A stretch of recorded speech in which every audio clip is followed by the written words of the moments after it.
Rick and Sparrow land on a narrow plate suspended above a vast, dark sea. The environment is eerie, with unstable ground, and Rick immediately warns Sparrow to stay alert. As they move forward, they encounter several waves of zombies emerging from the water. Rick uses his fungus flamethrower to swiftly incinerate the undead, clearing the path as they advance. However, their journey grows more perilous as a metallic signal tower appears on the next plate. Rick activates the console, calling in a helicopter for extraction.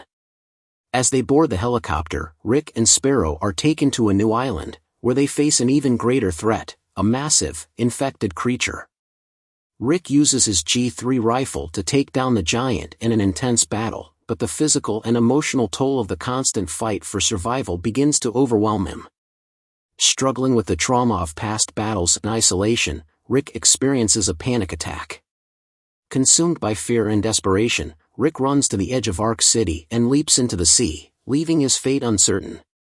The episode ends on a cliffhanger, with Rick disappearing beneath the waves, leaving viewers wondering if he will survive or if his journey is over. Rick's body sinks beneath the waves, each movement slower than the last. His limbs feel numb, heavy, as if the ocean itself is swallowing him whole. The oxygen cylinder is his only lifeline, but even that feels like too much to hold on to as the depths pull him into their embrace. The cold water wraps around him, suffocating him, and for a moment, he gives into it. His thoughts begin to blur. This is it. This is the end.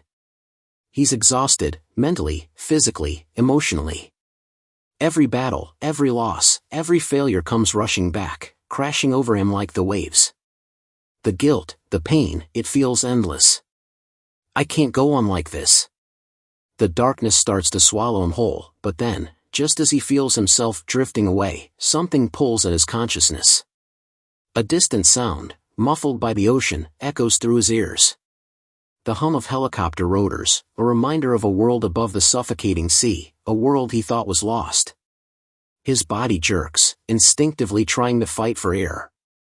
His vision fades in and out, his grip on the oxygen cylinder weakens, but he clings to it with every last ounce of strength. Just hold on, he thinks, but it feels like an impossible task. And then, something shifts. The hands that reach for him are firm, steady. They pull him up, lifting him from the ocean's grip. His body feels like lead, his chest tight with each breath, but he is pulled toward the surface, toward safety. As Rick is hauled aboard a platform near a waiting helicopter, he blinks up into the foggy air. His mind is clouded, disoriented, but through the blur, he can make out a figure, a silhouette against the mist. It's a rescue team, but it's Sparrow he notices first, her face full of concern as she watches him being lifted to safety. His vision clears for a moment, just enough to see her eyes, filled with a mixture of relief and worry. It's the first time in what feels like forever that Rick sees someone who genuinely cares, someone who hasn't given up on him. She's there, and for the briefest moment, it feels like everything will be okay. The sea, the storm, the panic, all of it recedes into the background. Rick's voice is barely a whisper as they lift him into the helicopter. Sparrow. But his words die on his lips. He's too weak, too overwhelmed by everything he's been through. She holds him close, her voice soft yet firm. You're safe now, Rick. I've got you. I won't let go. The helicopter whirs to life, the roar of the blades filling the air. As the chopper ascends, Rick's body is still and fragile in her arms. His mind is distant, but there's one constant, one thing that grounds him, Sparrow's presence. She's here. He's not alone. They fly into the mist, toward an uncertain future, but for the first time in what feels like forever, Rick feels a flicker of hope. And as the helicopter soars into the sky, Rick clings to that hope, knowing that no matter what comes next, he has someone by his side. The helicopter lands softly in Hero Park, its blades fading into the distance. Rick's legs tremble as he steps out, still recovering from the ocean's grip. Sparrow stays close, her presence a quiet strength as they approach the park's entrance, a sprawling complex that looms ahead. Rick's mind is foggy, but his grip on the G3 rifle feels familiar, grounding him. Sparrow, noticing his exhaustion, leads him to a small campfire. She hands him a bottle of antiseptic, and though it burns his throat, Rick forces himself to drink. The taste is sharp and harsh, but it steadies him. After a brief moment of silence, Sparrow offers him food. He eats mechanically, the hunger and fatigue overwhelming. The food doesn't taste great, but it's enough to fuel him. Rick's gaze meets Sparrow's. She watches him with quiet concern, but there's strength in her eyes. "One step at a time," she says softly. He nods, pushing the fatigue aside.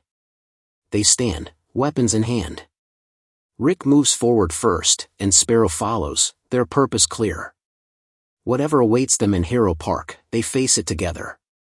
Rick's energy surges as he leaves the small camp behind, his body coming back to life with each step. The air is crisp, and the sun begins to rise over the distant mountains. The fatigue from the ocean's grip is starting to fade, replaced by the burning drive to survive. He begins to hike up the steep incline of a mountain path, moving quickly, the G3 rifle slung across his back and the fungus flamethrower in hand. He's focused now, sharper than ever. As he crests the hill, the road ahead becomes visible, an abandoned stretch of highway, vehicles scattered across it like forgotten remnants of the old world. Suddenly, the rustle of movement catches his attention. Zombies, mutated beasts, and even a bear emerge from the surrounding woods, making their way down the road. Rick doesn't hesitate. He swings the flamethrower into position and ignites it with a quick squeeze of the trigger. A torrent of flames roars forward, burning the nearest zombies to ash, their grotesque forms shriveling in the heat. But the danger is far from over. As the bear roars and the zombies stagger forward, Rick springs into action. He doesn't pause to fight them all, he's too focused. With practiced skill, he sprints along the edge of the road, dodging attacks and avoiding the monstrous creatures moving around him. He narrowly avoids a zombie's claw, leaping over an abandoned car, and then ducks under a mutant's swing. Rick's heart pounds in his chest, the rush of adrenaline pushing him faster. He spots a truck parked along the road, its roof just within reach. Without missing a beat, he makes a running jump, soaring through the air, and lands perfectly on top of the truck. From his perch on top of the truck, Rick wastes no time. He shoulders the G3 Collector Edition and opens fire, his shots precise and deadly. The zombies and beetles in the road fall one by one as the high-powered rifle tears through them. The air is thick with the sound of gunfire and the stench of burning flesh. But then, a beetle charges at Sparrow, its massive jaws snapping at her face. She barely has time to react as it strikes, the monster's claws raking across her cheek, sending blood spraying into the air. "Sparrow!" Rick yells, his pulse quickening. Without thinking, he takes aim with the G3 and puts the beetle down in one clean shot, its body crumpling to the ground. Sparrow staggers back, her face bruised and bloody, her breathing shallow. She's on the edge, near death. Rick jumps down from the truck roof, moving swiftly toward her. With quick hands, he pulls out a diffuser filled with ammonia acid and throws it at her feet. The acidic mist envelopes her, and almost instantly, her wounds begin to heal, her breathing steadier, though still weak. Rick turns, quickly shifting his attention back to the road. He continues to clear the remaining zombies, firing off shots with deadly precision, each shot finding its mark. His heart pounds as he watches the undead numbers thin, but there's no time to rest.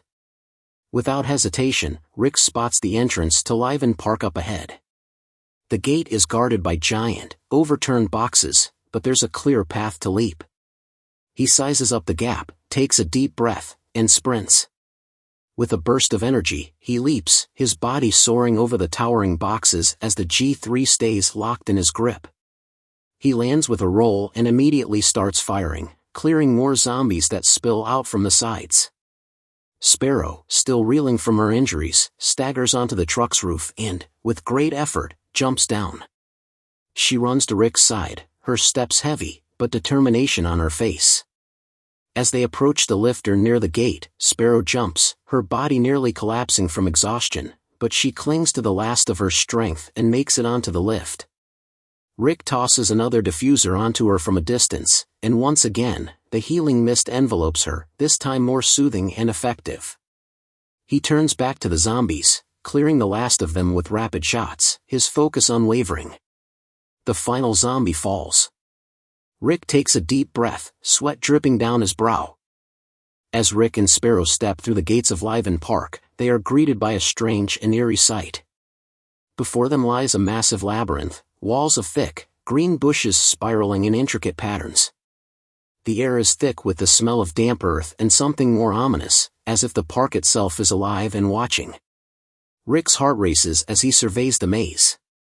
This doesn't look like an ordinary park, he mutters, his hand instinctively moving to the G3 rifle. Sparrow stays close, her injuries still lingering, but her resolve hasn't wavered. What do you think's inside? Rick narrows his eyes. Only one way to find out. They begin walking cautiously toward the entrance, the dense green bushes closing in around them. But as Rick steps closer to the center, a chilling sound cuts through the air, the mechanical hum of a saw machine. Out of the shadows, a massive figure emerges, a gardener mutant, its bloated, deformed body covered in vines and thorns. The creature's skin is a grotesque shade of green, and its eyes burn with an unnatural, hostile glow. In its massive hands, it wields a huge, spinning saw blade, the teeth of which gleam in the dim light. Stay back. Rick yells to Sparrow, pulling her behind him. The gardener mutant lets out a guttural growl, its saw whirring to life. With horrifying speed, it swings the blade, sending a shock wave of green energy through the maze. Rick barely dodges the first strike, the air crackling with the power of the blow. Without wasting a second, Rick lifts the G3 rifle, firing off a burst of shots at the mutant. The bullets ricochet off its thick, vine-covered skin with little effect. The creature roars in fury, its twisted body lunging forward, swinging the saw in a wide arc. Damn it, Rick mutters, narrowly dodging the next strike. This thing's tougher than it looks. Sparrow, her breath shallow but her mind sharp, watches from behind him. We need to get rid of that saw. Rick nods, strategizing on the fly. He dashes to the side, using the maze's sharp corners for cover as the gardener mutant swings its weapon wildly, tearing through the bushes and leaving destruction in its wake. Rick quickly reloads the G3, taking aim at the mutant's exposed side. He fires relentlessly, the powerful shots finally breaking through the mutant's tough hide, sending it stumbling back. The creature howls in pain, its saw blade spinning uncontrollably as it swings wildly. With the mutant distracted, Rick takes his shot. He aims for the saw, hoping to disarm it. The bullet strikes true, sending a shower of sparks as the saw blade falls to the ground with a deafening crash. Now weaponless, the gardener mutant roars in fury, its movements more erratic. But Rick isn't done yet. He closes the gap, using his flamethrower to scorch the mutant's thorn-covered body, the flames spreading across its grotesque form. The gardener mutant stumbles back, smoke rising from its charred flesh. But it's not done yet. It charges at Rick with terrifying force, slamming into him and knocking him backward into the bushes. Sparrow's eyes widen in fear as she sees Rick hit the ground, but she doesn't hesitate. She grabs her own weapon and begins firing at the mutant, forcing it to turn its attention toward her. Rick recovers quickly, pulling himself up and aiming his G3 at the mutant's heart. With one final, focused shot, the bullet pierces through its chest. The mutant lets out a sickening, gurgling roar before collapsing, its body twitching and spasming before finally going still. Breathing heavily, Rick lowers his rifle, his body covered in sweat and dirt. He looks at Sparrow, who's panting beside him, relief and exhaustion written on her face. That was too close, she says, her voice shaky. Rick nods, wiping his forehead. We made it. Let's move before anything else shows up. Together, they step forward into the maze, the path now clear of the gardener mutant's grotesque presence. But the maze still holds its secrets, and they know the real challenge is only just beginning. After defeating the gardener mutant, Rick and Sparrow stand victorious, but there's no time to savor the win. As the mutant's body crumples to the ground, a key falls from its twisted form, likely the prize they need to unlock the next part of their journey. Rick grabs the key, his fingers tight around it, and with a glance at Sparrow, they turn toward the maze ahead. "Let's get through this," Rick mutters, eyes scanning the labyrinth of greenery. They make their way through the maze with surprising ease, the key fitting into a lock on the ground, triggering the maze's exit. The maze gives way to a barren road, scattered with abandoned vehicles. As Rick and Sparrow walk forward, they see the ominous black crows flying overhead, circling them. Unsettling presence as they move. Rick scowls, pulling out his flamethrower. "Not today," he mutters. He takes aim at the nearest crows, sending a fiery stream of flame their way. The birds screech in agony as they fall from the sky, their bodies consumed by the fire. With a satisfied nod, Rick watches as the last of the black crows drop to the ground, the danger momentarily gone. But the road ahead is filled with new challenges. Rick and Sparrow come across a series of abandoned cargo boxes scattered along the road. They need to collect 25 metallic materials to progress, and each box is a potential treasure, or danger. Rick immediately begins opening the boxes, his eyes scanning for anything useful. But as Rick moves to open a box near an old car, something shifts. A zombie bursts out, its decayed form lunging at him. With quick reflexes, Rick pulls out his G3 rifle, firing 2 precise shots to clear the undead threat.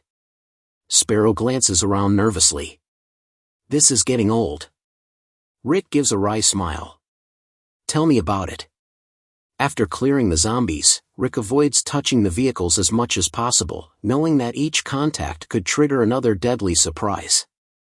He moves to the next box, opening it carefully. This time, no zombies appear, only more metallic material. He adds it to his growing stash. With the next few boxes, the pattern repeats. Rick carefully opens them, dodging the vehicles and clearing zombies as they emerge. The tension builds with each new box he opens, knowing that the next might bring even worse dangers. By the time he reaches the final box, he's collected the last of the metallic materials. With a sigh of relief, he turns to Sparrow, nodding. "We're done," he says.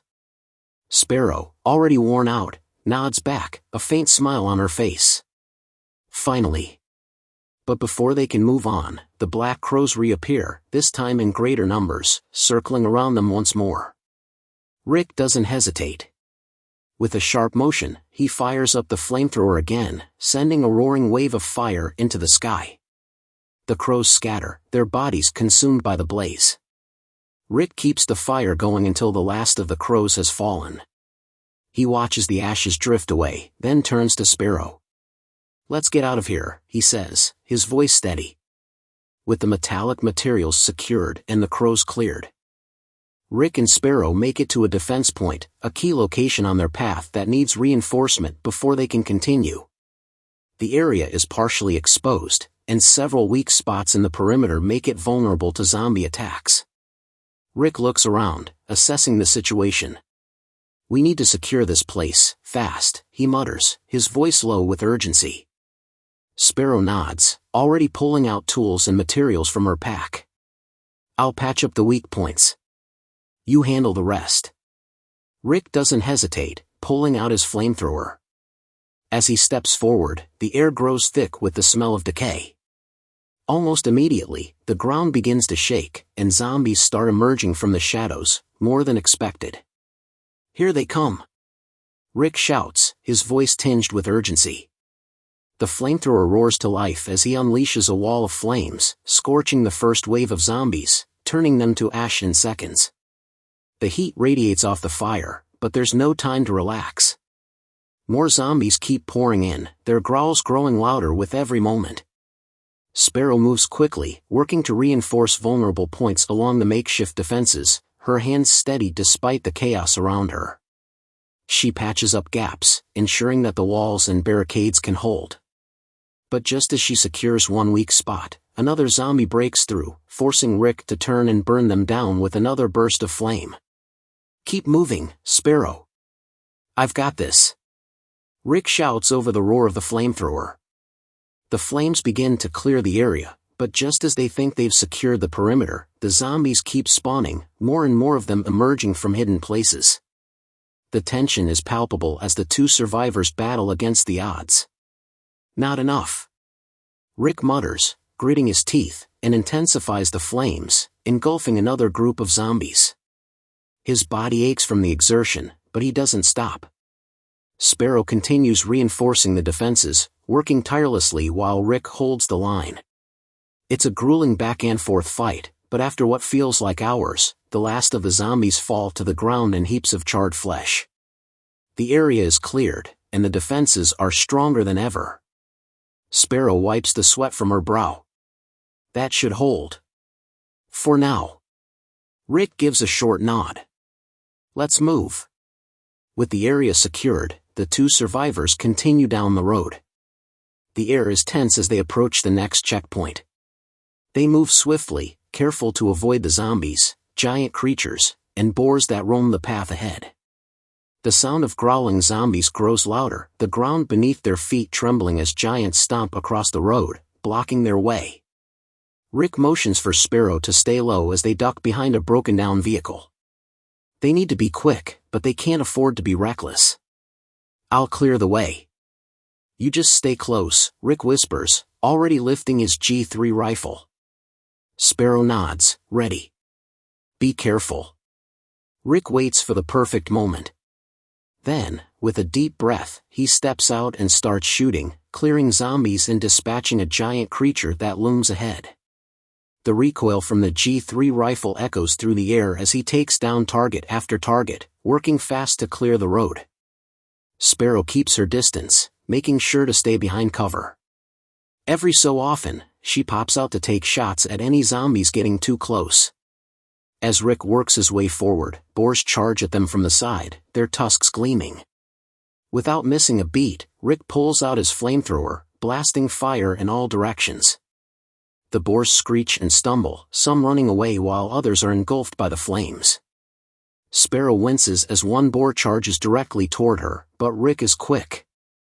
He levels his rifle and shoots it down before it can get any closer.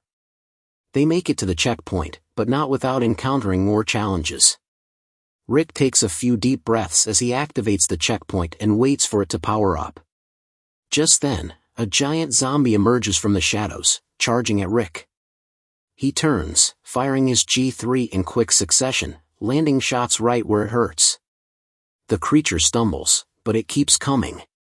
With a final push of power, Rick unloads the rest of his flamethrower, engulfing the giant zombie in flames, reducing it to nothing but ash and scorched earth. Sparrow looks at him, relieved. That was close. Rick wipes his brow. Just another day. As the checkpoint hums to life, they both take a moment to catch their breath. The road ahead is still treacherous, but for now, they've made it through another trial. The survival fight continues. Rick and Sparrow approach the observatory, an imposing structure rising from the ground like a fortress. The door is locked, sealed tight, and there's only one way in. Rick kneels beside a nearby device and pulls out a small bomb from his pack. This should do the trick, he mutters as he plants it next to the door's base. Sparrow watches nervously, glancing around for any signs of danger. Rick sets the timer and backs away. Let's get ready, he says. The bomb beeps once, twice, then explodes with a deafening sound. The door shudders as the explosive charge rips it open, sending debris scattering across the floor. A cloud of dust and smoke fills the air, and a tense silence follows. Rick and Sparrow exchange a quick look. Stay sharp, Rick warns as they step into the darkened room. The interior of the observatory is eerily quiet. Flickering lights cast long shadows across the room, but there's something unsettling about the place. A low, buzzing noise fills the air, almost like a distant hum. The walls are covered in strange moss, and the air smells stale, like something ancient has been lurking here for too long. Suddenly, from the corner of the room, a creature stirs, a giant man, his skin pale and covered in spore-like growths. His back is hunched, and his sharp nails scrape across the ground as he slowly turns toward them, his tail twitching behind him like some monstrous appendage. Rick's eyes narrow as he takes in the sight. The creature's head is distorted, its mouth filled with jagged teeth, and its body is a grotesque mess of infected tissue. Sparrow tenses, pulling her weapon closer to her chest. What the hell is that? That's the spore-buzzing infected, Rick mutters, his grip tightening on his G3 rifle. We need to get him out in the open. With no time to waste, Rick takes aim and fires a precise shot, hitting the spore-buzzing infected in the chest. The bullet digs deep into its infected flesh, but it doesn't go down. The creature roars in pain, its body spasming as it rushes toward them with unnatural speed. Move! Rick shouts, his voice commanding. He grabs Sparrow's arm and pulls her toward the door. The creature lunges at them, but Rick fires again, narrowly missing as they make their way outside. They exit the observatory and find themselves in a vast open area, a rocky field surrounded by cliffs. The sun is setting, casting an orange glow over the landscape. This is where the real fight begins. Rick turns to face the spore-buzzing infected, now enraged and charging toward them. Time to finish this. He lifts his G3 and opens fire. The shots echo through the open space, striking the infected creature and causing it to stumble. Its body twitches as it continues to move, faster now, with more aggression. The tail lashes out, swiping at the ground, and its sharp nails glint in the dying light. Sparrow takes cover behind a nearby boulder, firing at the creature when she can. But it's Rick's firepower that keeps the spore-buzzing infected at bay. He continues to shoot, targeting the creature's weak spots. With a growl of frustration, the infected man swipes its tail through the air, narrowly missing Rick. He ducks just in time, rolling to the side and firing another burst at the creature's head. The force of the shots finally knocks it back, but the infected doesn't fall. It gets back up with unnatural strength, roaring in fury. Rick grits his teeth, determined. Not letting you get away. He throws a grenade at the creature's feet, and with a deafening blast, the spore-buzzing infected is knocked back several feet. Its movement's slow, and it finally collapses to the ground, twitching and convulsing. Rick lowers his weapon, breathing heavily. That's one hell of a fight. Sparrow steps out from behind the rock, looking around for any other surprises. We need to move fast. This place feels wrong. Rick nods. Agreed. Let's go before more of those things show up. With the spore-buzzing infected defeated, Rick and Sparrow stand together, catching their breath after the intense battle. The observatory behind them is eerily silent now, the danger seemingly past, but the weight of the journey ahead presses heavily on both of them. They've spent so much time in Hero Park, a place that's both been a sanctuary and a prison, and now it's time to leave.